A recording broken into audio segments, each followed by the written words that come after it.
Salam alaikum, bonjour à tous. Alors aujourd'hui on va faire un exercice typique du brevet, c'est un exercice de PGCD. Ok, ça c'est un exercice que j'ai pris d'un devoir, d'un DS, mais qui est fréquemment tombé, qui tombe fréquemment au brevet. C'est parti. Première question, c'est décomposer les entiers 756, 756 et 441 en produit de facteurs premiers en détaillant les calculs. Alors, on va utiliser la méthode de, euh, la méthode de la division euclidienne. Il ne veut pas arrêter de bouger.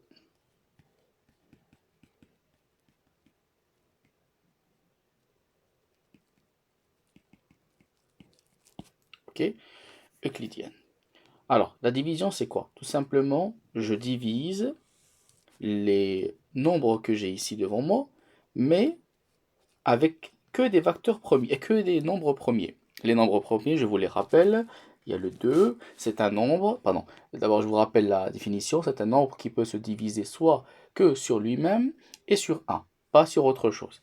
Par exemple 2, j'ai aussi le 3, le 5, le 7, le 8, 9, 10, 11, le 12, 13, 14, 15, 16, 17, etc. etc. Mais normalement, on ne doit pas aller au-delà de ça.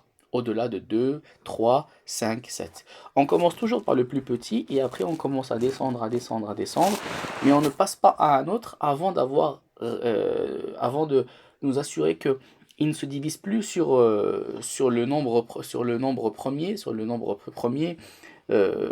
précédent. C'est parti, on va commencer par 756, on va diviser par 2. Ça me donne 378. On redivise par 2, ça me donne combien? 189, on continue. Si on divise par 2, ça nous donne un nombre qui n'est pas entier, ok, avec virgule. Alors on passe au 3 maintenant. Si je divise par 3, ça me donne 63. Si je continue à diviser par 3, ça me donne 21. Si je divise par 3, ça donne 7.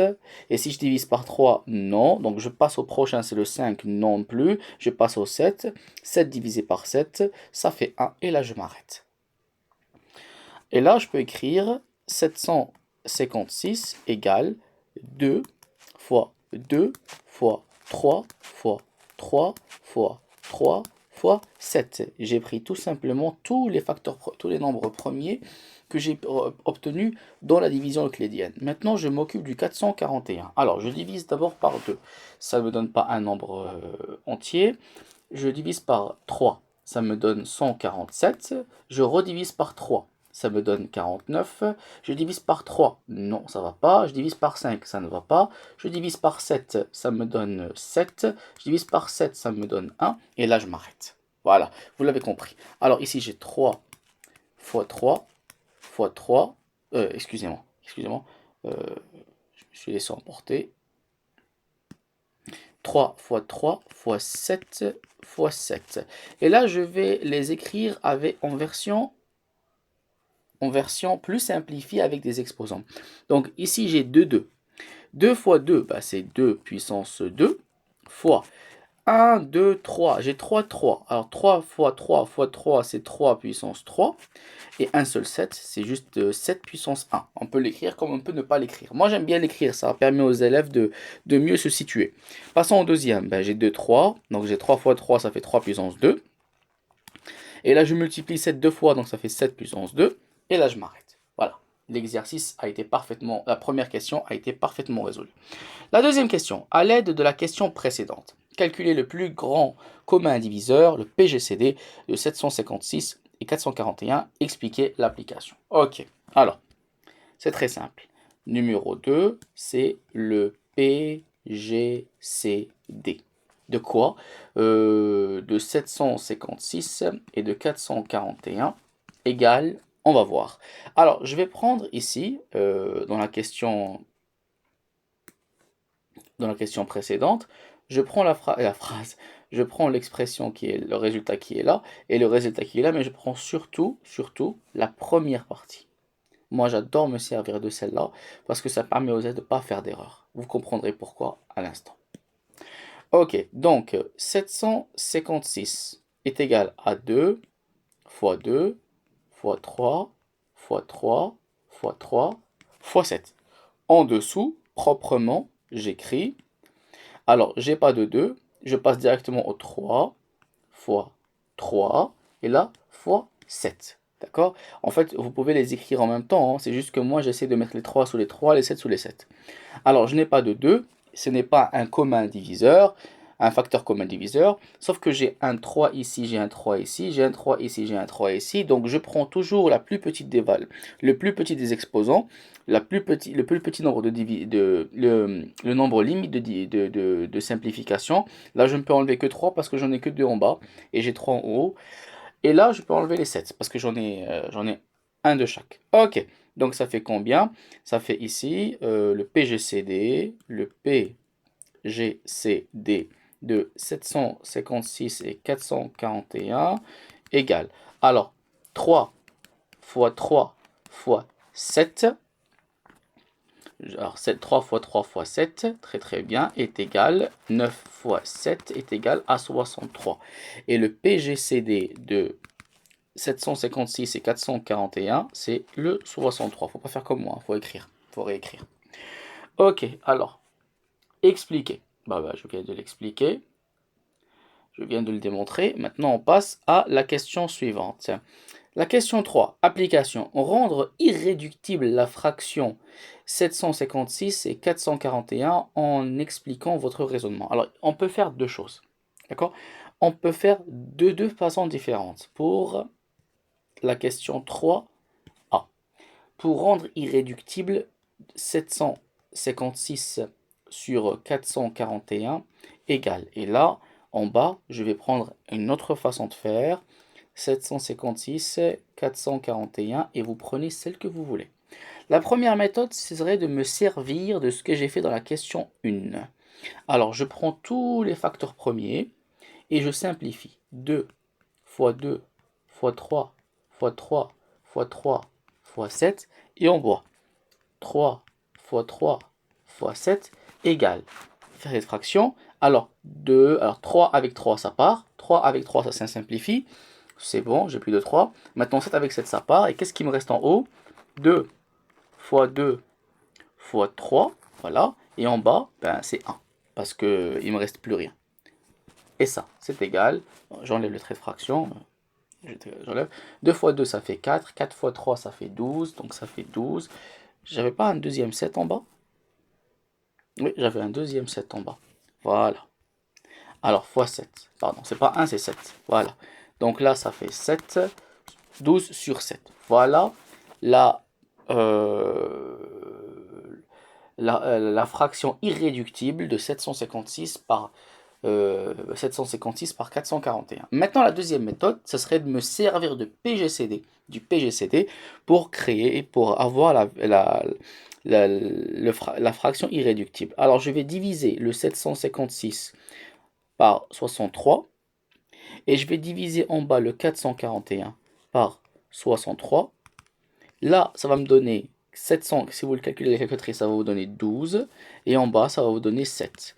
Comme je vous l'ai dit, choisissez la méthode qui vous arrange. C'est bon? Ok. Bon, méthode numéro 1, méthode numéro 2. C'est quoi la prochaine question? La prochaine question, c'est Olivia souhaite réaliser une mosaïque sur un mur de sa maison. La surface à pavé, ça veut dire dans laquelle il faut mettre la mosaïque, est un rectangle de dimension 756 cm et 441 cm et doit être entièrement recouverte par des carreaux carrés de même dimension sans découpe. Ok, pas de souci. B1. Olivia peut-elle peut-elle utiliser des carreaux de mosaïque de 6 cm de côté? D'accord. Alors on va voir ce côté-là.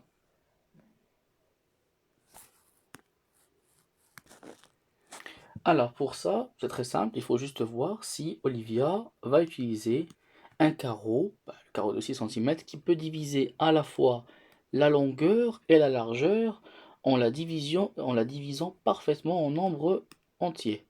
Alors, 756 et 441, et c'est des carreaux de 6 cm fois 6 cm.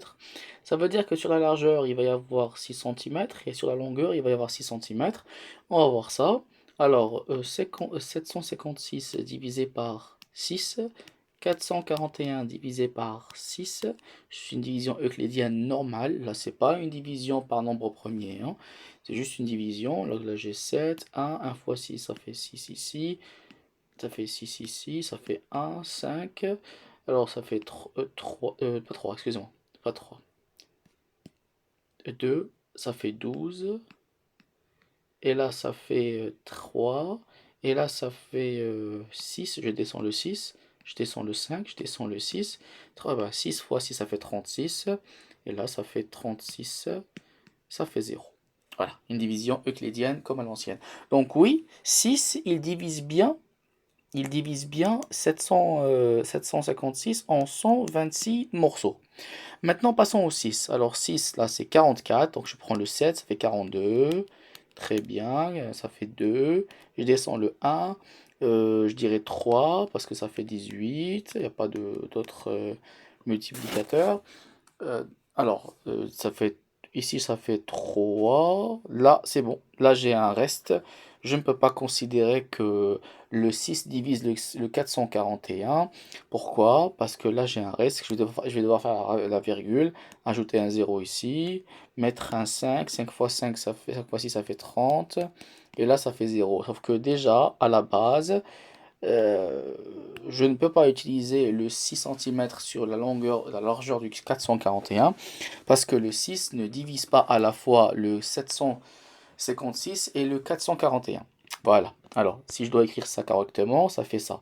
756 est égal à 6 fois 126 plus 0. Là, c'est bon. Et là où ça coince, c'est ici.